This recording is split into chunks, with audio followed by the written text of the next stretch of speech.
அருட்பெரும் ஜோதி அருட்பெரும் ஜோதி தனிப்பெரும் கருணை அருட்பெரும் ஜோதி. இப்பதிவில் உடல், உயிர், ஆன்மா, ஜீவன் இவற்றிற்கான விளக்கம் காண்போம். முதலில் உடல் என்பது பற்றி அறிவோம். உடல் என்றால் தேகம். மனித உருவில் இருந்தால் மனித தேகம் பெற்றவர் என்றும், ஓரறிவு உயிர்களை தாவரம் என்றும், அவ்வாறே புழு, பூச்சி, ஊர்வன, நடப்பன என பலப்பலவாய் உருவத்திற்கு ஏற்ப குறிப்பிடுகின்றோம். உடலில் உயிர் உள்ளவரை அவருக்கு என்ற உரிய பெயரிட்டு அழைக்கின்றோம். உயிர் அவ்வுடலை விட்டு நீங்கிய அக்கணமே அவ்வுடலை பிரேதம் என்கிறோம். அதாவது உயிரற்ற உடல் என்று அழைக்கின்றோம். இது நாம் அனைவரும் அறிந்ததே. அடுத்து ஆன்மா என்றால் என்ன, ஜீவன் என்றால் என்ன என்று அறிவோம். பொதுவாக இது பற்றி பலருக்கும் சரியான விளக்கம் இருக்காது. இரண்டும் ஒன்றுதான் என பலரும் நினைக்கக்கூடும். இவை பற்றிய புரிதல் சற்று கடினம்தான். ஏனெனில் புரிந்த மாதிரியும் இருக்கும், புரியாத மாதிரியும் இருக்கும். உதாரணத்திற்கு, தத்துவம் என்றாலே கேட்பவருக்கு புரியாது என்றும், பெரிய தத்துவம் என்றால் கேட்பவருக்கும் புரியாது, சொல்பவருக்கும் புரியாது என்பார்கள். எனினும் நாம் இது பற்றி சற்று புரிந்து கொள்ள முயற்சி செய்வோம். அனாதி என்றால் என்றும் எப்போதும் உள்ளது. அதாவது தோற்றமும் இல்லை, அழிவும் இல்லை. ஆகாயம் அனாதி. அதற்கு காரணமான கடவுள் அனாதி. அனாதியான ஆகாயத்தில் காற்றும் அனாதி. அனாதியான ஆகாயத்தில் காற்று எப்படி அனாதியோ அப்படியே அனாதியான கடவுளிடத்தில் அருட்சக்தி அனாதியாய் இருக்கின்றது. ஆகாயத்தில் அணுக்கள் நீக்கமற நிரம்பியிருக்கின்றன. அதேபோல் கடவுள் சமூகத்தில் அணுக்கள் சந்தானமயமாய் நிரம்பியிருக்கின்றன.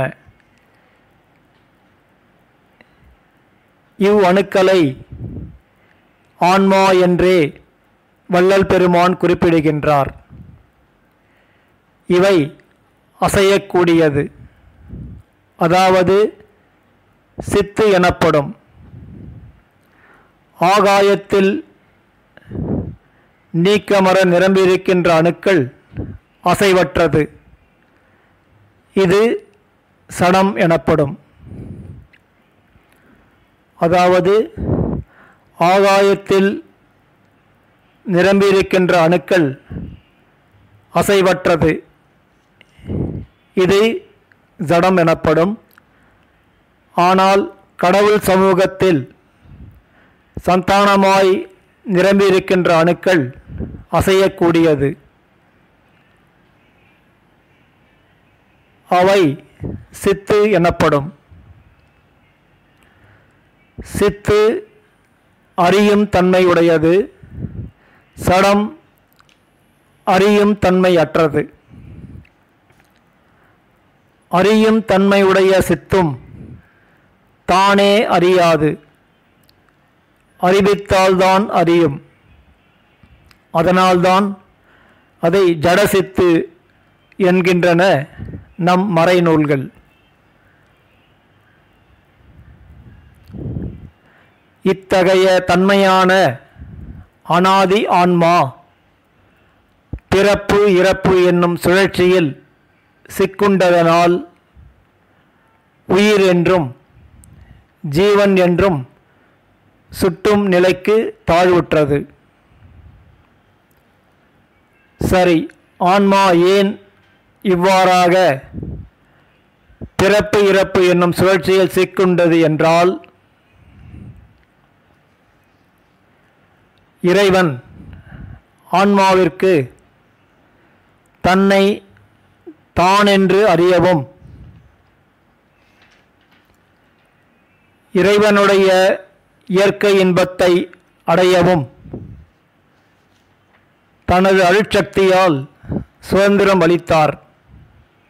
ஆனால் ஆன்மா தன்னை தான் என்று அறிந்தும் அறிந்த அறிவு தானே என்றும் தற்போதம் கொண்டதால் கீழ்நிலைக்கு இறங்கியது.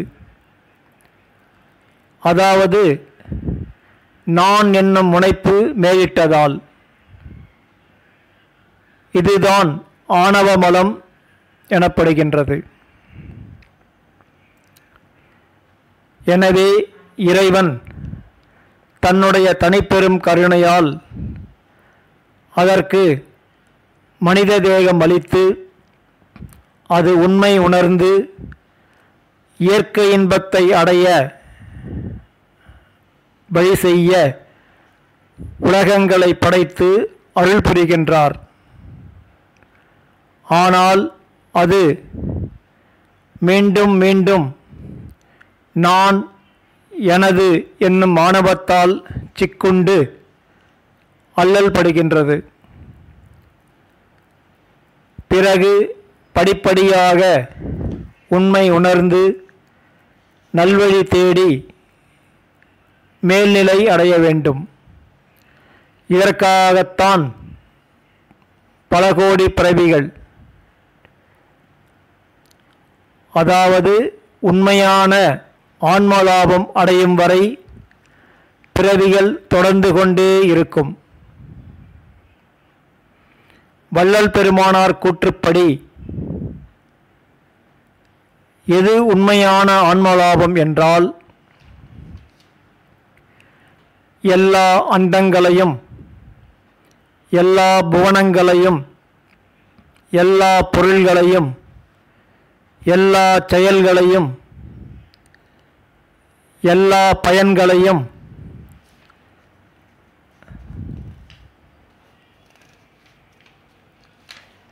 தமது பரிபூரண இயற்கை விளக்கமாகிய அருட்சக்தியால் தோன்றி விளங்க விளக்கம் செய்விக்கின்ற இயற்கை உண்மை வடிவினராகிய கடவுளின் பெற்று எக்காலத்தும்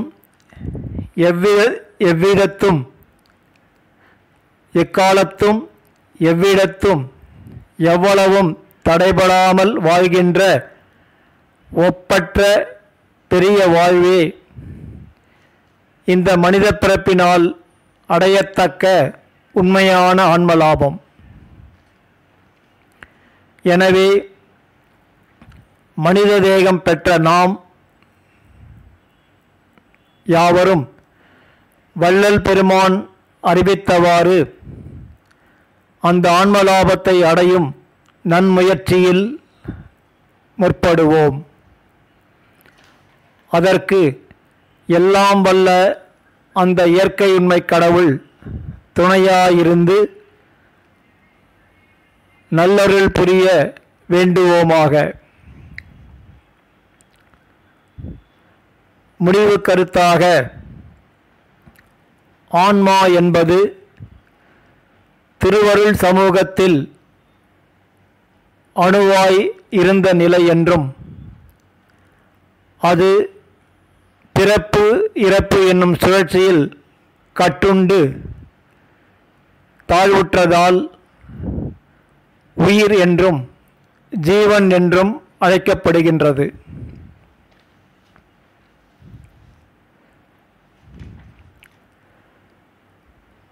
மேலும் வள்ளல் பெருமானார் பிண்டத்தில்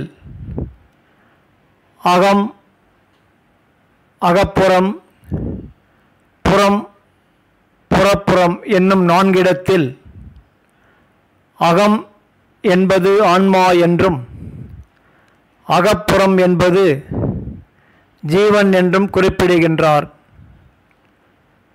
இதன் மூலமாகவும் ஆன்மா எத்தகையது, ஜீவன் எத்தகையது என்பதற்கான வேறுபாட்டை அறியவும். மேற்கூறிய விளக்கம் மூலம் சிறிது தெளிவு கிடைத்திருக்கும் என கருதுகின்றேன். மேலும் முழு தெளிவு பெற திருவருட்பா உரைநடை பகுதியில் ஆன்மா, ஜீவன், சிருஷ்டி, ஆன்மலாபம் என்பன குறித்து பலமுறை படித்து பொருள் காணவும். அப்படி தொடர்ந்து பலமுறை படித்து பொருள் கண்டால் உண்மையான விளக்கம் கிடைக்கும். உள்ளம் ஆன்மாவின் நிலை என்ன, ஜீவனின் நிலை என்ன என்பன பற்றி தெளிவான புரிதல் உண்டாகும்.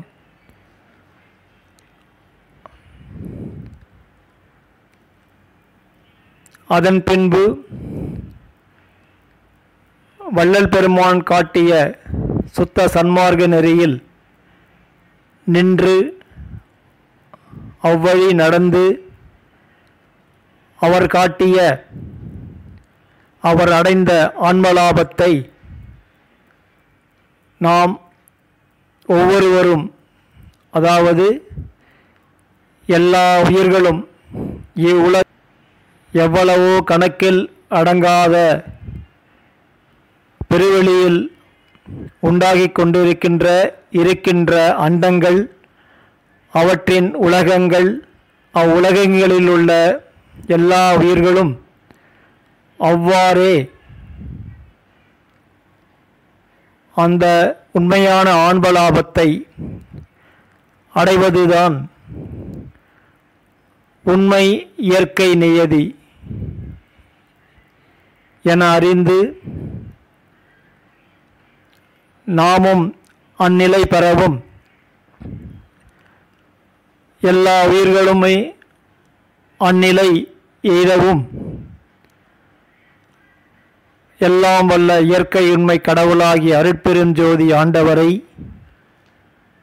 வேண்டி வணங்கி போற்றி என்றும் பிரார்த்திப்போம். இப்பதிவு முற்றிற்று. அருட்பெரும் ஜோதி, அருட்பெரும் ஜோதி, தனிப்பெரும் கருணை, அருட்பெரும் ஜோதி.